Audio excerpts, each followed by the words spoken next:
I stepped forward, and he froze. My hands clutched the sides of his cut, and I reveled in the worn leather of the vest. He went stock still, but he didn't push me away. "Kiss me," I demanded, my mouth inches from his. "I need to taste something other than cheap whiskey and regret." His eyes flared in surprise and something else. The attraction that had been crackling between us since the moment we met. The attraction he'd been fighting for a number of reasons. Because he was in an outlaw biker club where they took honor and brotherhood very seriously. And his brother was going to be my stepdad.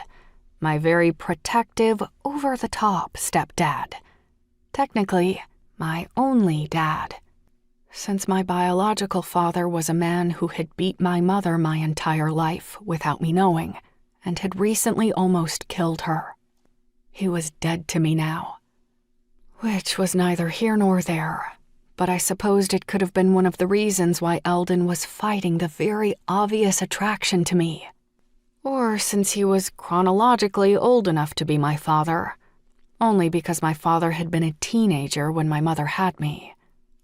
I didn't think I was so predictable as to be into the bad boy, but there I was, on a roof at a biker compound, smoking a joint, dangling a bottle of Jack between my fingers and asking a man almost twice my age to kiss me. Eldon, who had made it his mission to not be alone with me, but who also lingered, presumably to make sure no other member was alone with me, didn't move. It seemed like he didn't breathe for a handful of moments. His eyes were glued to mine, and I watched thoughts rush through his mind.